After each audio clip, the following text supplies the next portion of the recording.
Bonjour, c'est Gabriel de SmartCours.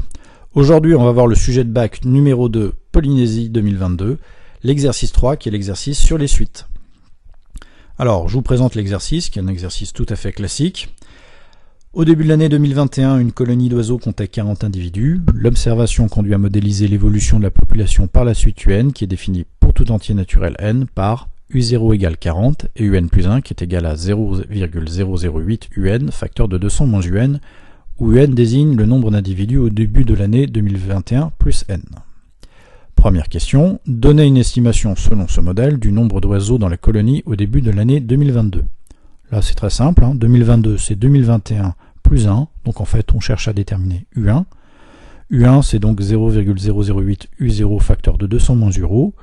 Ensuite je remplace U0 par 40 et j'obtiens 51,2. Je conclus, il y aura 51 oiseaux dans la colonie au début de l'année 2022. Évidemment pas 51,2. Deuxième question, résoudre dans l'intervalle 0-100 l'équation f de x égale x. Donc dans l'intervalle 0-100, f de x égale x est équivalent à 0,008x facteur de 200 moins x égale x. Ensuite, le x qui était à droite, je le passe à gauche, ça devient moins x. Là, réflexe de calcul, je factorise par x. J'obtiens donc une équation produit nul, donc x est égal à 0 ou ce qu'il y a dans le crochet est égal à 0. Pour ce qui était dans le crochet, je développe, je réduis, j'ai une équation du premier degré que je résous, et j'obtiens x égale à 0 ou x égale 75. Je n'oublie pas de conclure, s égale 0,75. Question 3a. Démontrer que la fonction f est croissante sur l'intervalle 0-100 et dresser son tableau de variation. Donc f de x, c'est égal à cette expression. Si on la développe, on se rend compte qu'en fait, ma fonction f est une fonction polynôme de degré 2. Donc là, deux options. Soit j'utilise les résultats du premier degré, enfin du second degré des résultats de première, et je calcule le alpha de la forme canonique pour dresser le tableau de variation. Ou alors, deuxième méthode, je dérive, je dresse le tableau de signes de la dérivée et j'en déduis les variations de la fonction. Là, je vais vous présenter successivement les deux options. Donc, déterminons l'abscisse du sommet de la parabole représentative de la fonction f, c'est-à-dire alpha. Alpha, c'est égal à moins b sur 2a, c'est-à-dire 100.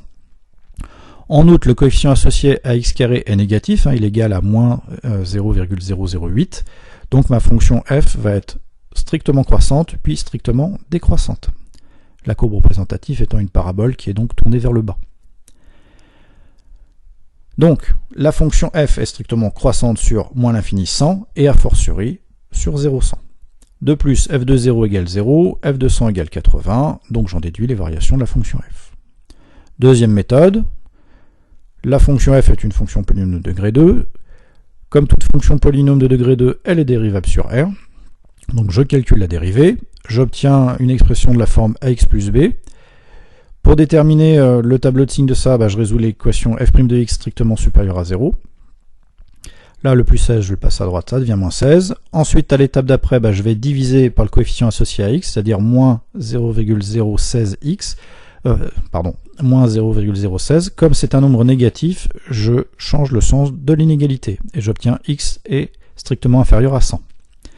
De plus, f de 0 égale 0 et f de 100 égale 80, comme on l'a vu tout à l'heure. On peut donc en déduire les variations de f. Alors, pourquoi la dérivée est strictement positive sur 0,100 ? Eh bien, je vous renvoie à ce qu'on vient de voir sur la résolution de l'inéquation. f' de x strictement supérieur à 0, donc en fait f' de x est positif, donc je vais mettre un plus dans mon tableau de variation, quand x est strictement inférieur à 100. Donc sur l'intervalle 0-100, la dérivée est strictement positive, et donc la fonction f sur ce même intervalle est strictement croissante. Question 3b. Donc, démontrer par récurrence que pour tout entier naturel n, on a 0 inférieur ou égal à un, inférieur ou égal à un plus 1, inférieur ou égal à 100. J'énonce la propriété. Ensuite, j'initialise, c'est-à-dire que je détermine si la propriété est vraie au premier rang. Ici, le premier rang, c'est 0. U0, c'est 40, c'est l'énoncé qui me le dit, et U1, je l'ai calculé à la question 1. Je constate bien qu'on a 0 qui est inférieur ou égal à U0, qui est inférieur ou égal à U1, et qui est inférieur ou égal à 100. La propriété est donc vraie au rang 0. Ensuite, l'hérédité. Je suppose qu'il existe un entier naturel n supérieur ou égal à 0. Donc je rappelle, c'est toujours supérieur ou égal au premier rang, tel que Pn soit vrai, c'est-à-dire que 0 est inférieur à un plus 1 inférieur à 100, ça c'est mon hypothèse de récurrence, et je vais démontrer que Pn plus 1 est vrai, ce qui signifie que 0 serait inférieur à un plus 1, ce qui est inférieur ou égal à un plus 2 et inférieur ou égal à 100. Là, j'ai une inégalité. La plupart du temps, quand je dois démontrer une inégalité par récurrence, eh ben, je pars de l'hypothèse de récurrence. Et là, comme à la question précédente, j'ai étudié les variations de la fonction f sur l'intervalle 0-100, eh bien, je vais appliquer la fonction f. La fonction f étant strictement croissante, comme je l'ai démontré précédemment sur l'intervalle 0-100, eh bien, je ne change pas le sens de l'inégalité. Et ça, sur une copie, il faut bien le préciser, par croissance de la fonction f sur l'intervalle 0-100.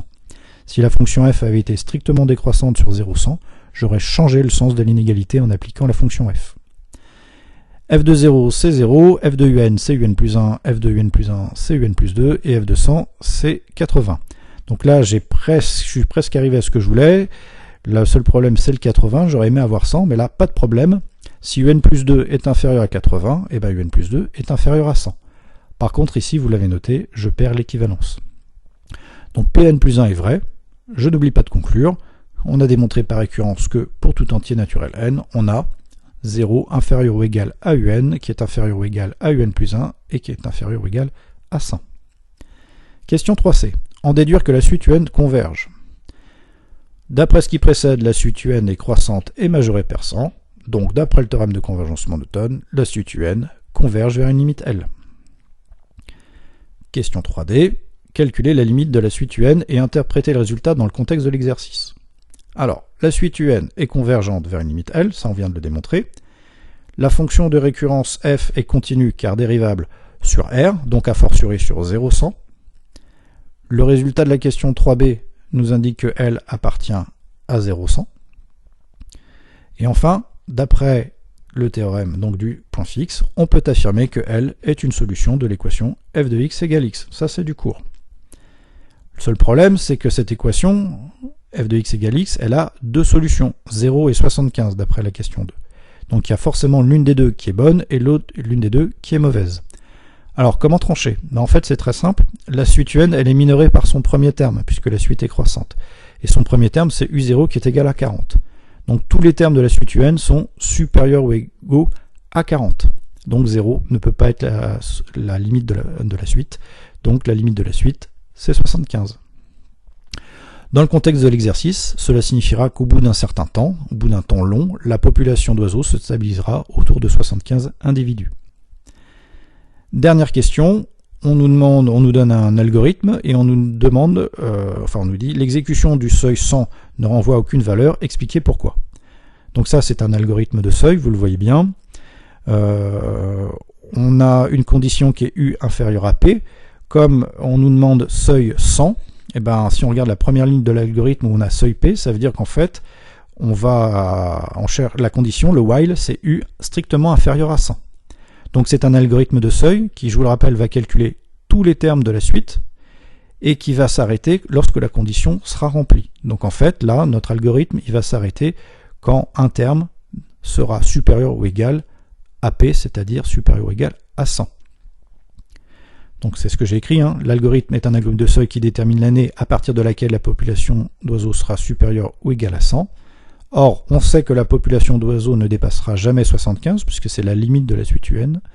Donc l'algorithme va calculer les termes de la suite un sans jamais s'arrêter et ne renverra par conséquence aucune valeur.